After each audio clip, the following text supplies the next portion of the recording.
Hi friends, எல்லாருக்கும் வணக்கம். எல்லோரும் எப்படி இருக்கீங்க? நல்லா இருக்கீங்களா? Welcome to Sakthi Saravana YouTube channel. இன்றைக்கி வந்து போகி பண்டிகை. இது கரெக்டாக மணி வந்து ஒரு 4:30 இருக்குங்க. கீழே வந்து எங்கள் அப்பார்ட்மெண்ட்டுக்கு கீழே வந்து போகி போட்டிருக்காங்க. உங்களுக்கு எப்படி தெரியுது பாருங்கள், அது ஒரு லைட்டு மாதிரி தெரியுது பாருங்கள். ஆக்சுவலாக அது போகி எரிஞ்சிட்ருக்கு. நான் மேலே வந்து செகண்ட் ஃப்ளோர்லேருந்து எடுக்கிறதுனால அது வந்து லைட்டு பிளிங்க் ஆகிற மாதிரி தெரியுது. சரியான பனிங்க. பக்கத்தில் இருக்கிற ஆள் தெரியாத அளவுக்கு சரியான மூடு பனி. அது வந்து புகையினாலேயும் இருக்கலாம், பனியோட தாக்கத்தினாலேயும் இருக்கலாங்க. இப்போ வந்து போகியெல்லாம் போட்டு முடிச்சுட்டு வீடெல்லாம் சுத்தமாக துடைச்சிட்டு குளிச்சுட்டு இப்போ வந்து முதல்ல நம்ம பூரண கலசம் ரெடி பண்ணிக்கலாங்க. எப்பவுமே பூரண கலசம் நம்ம வீட்டில் வச்சுட்டு இருக்கும்போது அது வந்து அன்ன தரித்திரத்தை நீக்கும் அப்படின்னு சொல்லுவாங்க. அதில் போடுற பொருள் வந்து பூரண கலசத்தில் எப்படி இருக்குதோ அதே மாதிரி நம்ம வாழ்க்கையில் என்னென்னைக்கும் நிறைஞ்சி இருக்கும் அப்படின்னு சொல்லுவாங்க. நான் ஒவ்வொரு தரம் ஒரு மாதத்துக்கு ஒரு தரம் தாங்க போடுவேன். ஒவ்வொரு தரம் ஒரு முறையை பின்பற்றுவேன். இப்போ வந்து வெறும் பச்சரிசி, ஏலக்காய், அதுக்கப்புறமா வந்து பச்சை கற்பூரம், ₹1 காயின் இது மாதிரி போட்டு வச்சுப்பேன். இதுக்கு முன்னாடி போடும்போது நான் வந்து துவரம்பருப்பு, பச்சரிசி, கல்லுப்பு, ₹1 காயின், ஏலக்காய், பச்சை கற்பூரம் இதெல்லாம் போட்டு வச்சுருந்தேங்க. நம்ம வந்து ஒவ்வொரு தரம் மாதமாக மாற்றி மாற்றி போட்டுக்கிட்டே வரலாம். இதுதான் போடணுன்னு கிடையாது. குறிப்பாக பச்சரிசி இருக்கணும். தண்ணி கூட ஊற்றி வைக்கலாங்க. பூரண கலசத்தில் தண்ணி ஊற்றணுன்னா வாரத்துக்கு ஒரு தரமோ இல்லை 2 நாளைக்கு ஒரு தரமோ நம்ம மாற்றணும். இந்த மாதிரி பச்சரிசி இதெல்லாம் போட்டு வைக்கும்போது மாதத்துக்கு ஒரு தரம் மாற்றினா போதுங்க. அடுத்து வந்து குலதெய்வ சொம்பை நம்ம ரெடி பண்ணிக்கலாங்க. எப்போவுமே என்னோடய பூஜை ரூமில் குலதெய்வ சொம்பு வச்சு அதுக்கு வந்து வழிபாடு பண்ணிக்கிட்டே வருவேன். இன்றைக்கி போகி அன்றைக்கி குலதெய்வத்தை வழிபடுறது ரொம்ப ரொம்ப நல்லதுங்க. இது வந்து சுத்தமான தண்ணி, நாம் குடிக்கிற தண்ணி, அந்த சுத்தமான தண்ணியை ஊற்றிட்டு அதில் வந்து ஒரு ₹5 காயின் போட்டுக்கலாம். ₹1 காயின் கூட போடலாங்க. நான் எப்பவுமே ₹5 காயின், 5 அப்படின்றது நல்ல ஒரு விஷயம், நல்ல ஒரு எண் அப்படின்றதுனால 5 போட்டுக்கிறேங்க. அதுக்கப்புறம் 3 ஏலக்காய், பச்சை கற்பூரம், அதுக்கப்புறம் 1 பிஞ்ச் மஞ்சப்பொடி போட்டுட்டு அதை கொஞ்சம் துளசி, அதுக்கப்புறமா வந்து வேப்பிலை இதெல்லாம் போட்டு குலதெய்வத்தை நம்ம ஆவாகனம் பண்ணிக்கணும். இந்த தண்ணிக்குள்ளே குலதெய்வமே நீ வந்து உட்காந்து எங்கள் குடும்பத்தை காப்பாற்று அப்படின்னு சொல்லி ஆவாகனம் பண்ணிக்கணுங்க. அதாவது சங்கல்பம் சொல்லுவாங்க இல்லைங்களா, அந்த மாதிரி சங்கல்பம் பண்ணிக்கிட்டு எல்லாத்தையும் ரெடி பண்ணி எடுத்து வச்சுக்கலாங்க. ஒவ்வொன்றா பூரண கலசம் ரெடி பண்ணிவிட்டேன். இப்போ வந்து குலதெய்வத்தை ரெடி பண்ணிகிட்டு இருக்கேங்க. பொதுவாக போகி பண்டிகை அப்படின்னாலே வீட்டில் இருக்கிற பழசெல்லாம் எரிக்கணும் அப்படின்ற ஒரு கருத்து நிலவுதுங்க. பழையன கழிதலும் புதியன புகுதலும். இதுக்கு உண்மையான அர்த்தம் என்னென்னா, நம்ம மனசில் இருக்கிற தீய எண்ணங்கள், கெட்ட புத்திகள் இதெல்லாம் ஒதுக்கி நல்ல சிந்தனை, நல்ல எண்ணங்கள் புதுப்பிக்கணும் அப்படின்றதாங்க இந்த போகியோட உண்மையான அர்த்தமே இதுதாங்க. இப்போ வந்து குலதெய்வ சொம்பு ரெடி பண்ணிவிட்டு அதை மனசார சங்கல்பம் பண்ணிக்கிட்டேங்க நான். அதுக்கடுத்து விநாயகர். முதல்ல வந்து விநாயகரை வழிபட்டுட்டு அதுக்கப்புறம் தான் நம்ம குலதெய்வத்தை வழிபடணும். இப்போ என்கிட்ட இருக்கிற விநாயகரை நான் வச்சுக்கிறேங்க. முதல்ல வச்ச விநாயகர் வந்து எனக்கு கிஃப்டாக வந்தது. இது வந்து வெள்ளருக்கு விநாயகர். இப்போ வந்து நம்ம அரேஞ்ச் பண்ணி வச்சுக்கலாங்க. முதல்ல விநாயகருக்கு ஓம் கம் கணபதியே நமக, ஓம் கம் கணபதியே நமக, ஓம் கம் கணபதியே நமக அப்படின்னு 3 தடவை சொல்லிக்கிட்டு அதுக்கப்புறம் பூவெல்லாம் வச்சு அலங்காரம் பண்ணிக்கிட்டு ரெடி பண்ணிக்கலாங்க.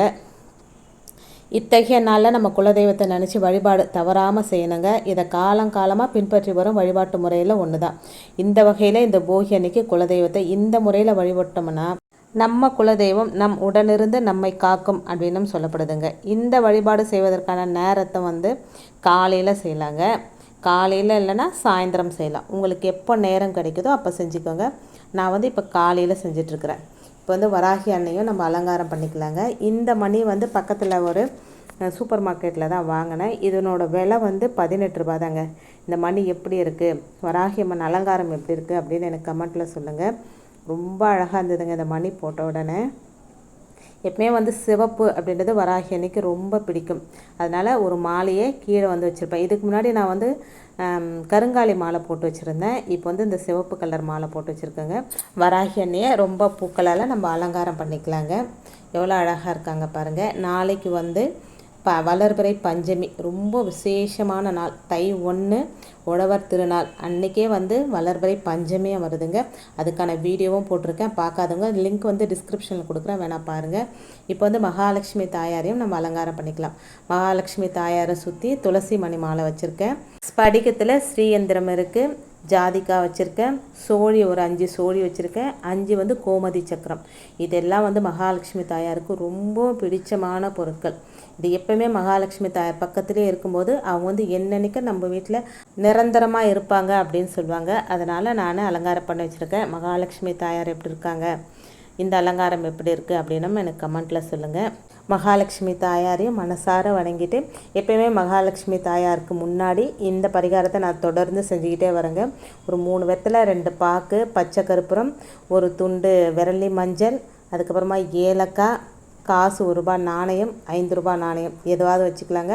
3 ஏலக்காய், ஒரு கோமதி சக்கரம். இது வந்து ரெகுலராக வெத்தலையை மட்டும் டெய்லி மாற்றினா போதுங்க. நம்ம மற்ற பொருட்களெல்லாம் அப்படியே வச்சுக்கலாம். அந்த பச்சை கற்பூரம் கரைஞ்சி போச்சுன்னா நம்ம புது பச்சை கற்பூரம் வச்சுக்கலாம். இது நான் ரெகுலராக செஞ்சுக்கிட்டே வரேங்க. இது எல்லாமே ரெடி பண்ணி வச்சுட்டு இப்போ வந்து குலதெய்வத்தை மனசார வணங்கிட்டு தீபம் ஏற்றி நம்ம வழிபட்டுக்கலாங்க.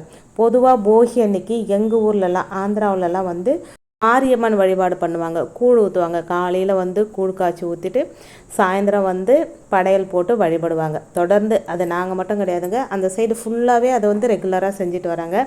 இப்போ நான் வந்து குலதெய்வ வழிபாட்டுக்காக படையல் போட்டும் செய்யலாம், வடை பாயசத்தோடு செஞ்சும் செய்யலாம். நான் ரொம்ப எளிமையாக வெத்தலைப்பாக்கு, வாழைப்பழம், ஒரு இலந்தங்காய் வச்சுருக்கிறேன். எங்கள் குலதெய்வத்துக்கு ரொம்ப பிடிச்ச துள்ளு மாவு, எல்லா குலதெய்வத்துக்குமே இந்த துள்ளு மாவு வைக்கலாங்க, ரொம்ப விசேஷம். அது மேலே 2 வேப்பிலையை போட்டுக்கோங்க, அதுவும் ரொம்ப விசேஷங்க. இன்றைக்கி இப்படி தான் குலதெய்வத்தை நான் அழைச்சிட்டு வந்து என் வீட்டில் நான் உட்கார வச்சுருக்கேங்க. நீங்களாம் எப்படி வழிபட்டீங்க அப்படின்றத எனக்கு கமெண்ட்டில் சொல்லுங்கள். உங்களுக்கெல்லாம் போகி எப்படி போச்சு, நீங்கள் எப்படி போகியை வழிபாடு பண்ணுவீங்க? ஒவ்வொருத்தருக்கும் ஒவ்வொரு முறை இருக்கும். நான் இந்த முறையில் வழிபட்டேன், நீங்கள் எந்த முறையில் வழிபட்டீங்க அப்படின்றத எனக்கு கமெண்ட்டில் தெரிவிங்க. ஓவரால் என்னோடய பூஜை ரூம் எப்படி இருக்குதுன்னு பாருங்கள். நம்ம எப்போவுமே பூஜை ரூமில் அழகாக பூவெல்லாம் சாத்தி விளக்கேற்றிட்டு பார்க்கும்போது மனசுக்கு ஒரு நிம்மதி கிடைக்கும். அது எந்த மாதிரி ஒரு ஃபீலிங் அப்படின்னு சொல்ல முடியாதுங்க, அதை வந்து ஃபீல் பண்ணாதான் தெரியும். பூஜை ரூம் ரொம்ப நல்லா வாசமாக இருந்ததுங்க. நம்ம டீப் க்ளீன் பண்ணும்போது அதில் கொஞ்சம் பன்னீர், கொஞ்சம் ஜவ்வாது பவுட்ரு இதெல்லாம் மிக்ஸ் பண்ணி தான் நான் வந்து டீப் க்ளீன் பண்ணியிருக்கிறேன். அவ்வளோ வாசமாக இருக்குதுங்க. இந்த குங்குமம் வந்து தாழம்பு குங்குமம், பன்னீரும் கொஞ்சம் ஜவ்வாது பவுடரும் மிக்ஸ் பண்ணி தான் எல்லா ஃபோட்டோஸுக்கும், விளக்குக்கும், சிலைகளுக்கும் வச்சுருக்கேன். உண்மையிலே அங்கே நிற்கும்போது ஒரு தெய்வாம்சம் பொருந்திய ஒரு இடம் மாதிரி நல்ல ஒரு ஃபீல் ஆச்சுங்க. கோயிலுக்கெல்லாம் போகும்போது, கோயில் கருவறைக்கு போகும்போது எந்த மாதிரி ஒரு ஃபீல் ஆகுமோ அந்த மாதிரி ஃபீல் எனக்கு பூஜை ரூமில் இருக்கும்போது எனக்கு வந்ததுங்க. என் உலகம் என் பூஜை ரூம் அப்படின்னு தான் நான் சொல்ல முடியும். ஒருவேளை உங்களுக்கு குலதெய்வம் தெரியல அப்படின்னா இந்த வழிபாடு செய்யலாமான்னு கேட்டால் கண்டிப்பாக செய்யலாங்க. உங்களுக்கு தான் குலதெய்வத்தை தெரியாது, ஆனால் குலதெய்வத்துக்கு உங்களுக்கு கண்டிப்பாக தெரியும். நீங்கள் இந்த வழிபாடு தொடர்ந்து செய்ய செய்ய குலதெய்வமே உங்களுக்கு வந்து நான் இருக்கேன் அப்படின்றது ஏதாவது ஒரு ரூபத்தில் உங்களுக்கு காட்டி கொடுக்குங்க. குலதெய்வம் உங்களுக்கு தெரியறதுக்கும் வாய்ப்பு இருக்குங்க. அதனால் நீங்கள் செஞ்சு பாருங்கள், இந்த வழிபாட்டை செஞ்சு பாருங்கள், தொடர்ந்து செஞ்சுக்கிட்டே வாங்க. அப்படி செஞ்சுக்கிட்டே வரும்போது குலதெய்வமே உங்களுக்கு வந்து காட்டி கொடுக்கறதுக்கான வாய்ப்புகள் 100% இருக்குங்க. குலதெய்வ மந்திரங்கள் தெரிஞ்சவங்க சொல்லலாம், அப்படி இல்லைனா குலதெய்வ மந்திரங்கள் எதுவும் தெரியாது அப்படின்னா ஓம் அப்படின்ற பிரணவ மந்திரத்தை சொல்லி உங்கள் குலதெய்வத்தோட பேரை சொல்லுங்கள். குலதெய்வம் தெரியாதவங்க ஓம் அப்படின்ற பிரணவ மந்திரத்தை மட்டும் ஒரு 27 முறை சொல்லுங்கள். இது வரைக்கும் வராத குலதெய்வம் நிச்சயம் உங்கள் வீடு தேடி வந்து நீங்கள் வச்சுருக்கிற அந்த சொம்பில் வந்து கண்டிப்பாக அமர்வாங்க, உங்களுக்கு வந்து காட்டி கொடுப்பாங்க. குலதெய்வம் நம்ம வீட்டுக்கு வந்துட்டால் அதை விட பெரிய விஷயம் எதுவுமே கிடையாதுங்க.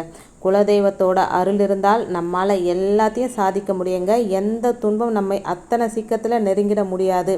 அத்தகைய சக்தி வாய்ந்த குலதெய்வத்தை நினைத்து செய்யக்கூடிய இந்த பூஜை ரொம்ப ரொம்ப ஒரு சக்தி வாய்ந்த பூஜைங்க. இன்றைக்கி என்னுடைய பூஜை எப்படி இருந்தது அப்படின்னு கமெண்ட்டில் சொல்லுங்கள். உங்களுக்கு பிடிச்சிருந்தது அப்படின்னா சேனலுக்கு சப்ஸ்கிரைப் பண்ணி சப்போர்ட் பண்ணுங்கள். இந்த வீடியோ உங்கள் ஃப்ரெண்ட்ஸ் அண்ட் ஃபேமிலிக்கும் ஷேர் பண்ணி விடுங்க. இன்னொரு வீடியோவில் உங்களை சந்திக்கிறேன். அது வரைக்கும் நன்றி, வணக்கம், டேக் கேர் அண்ட் பாய்.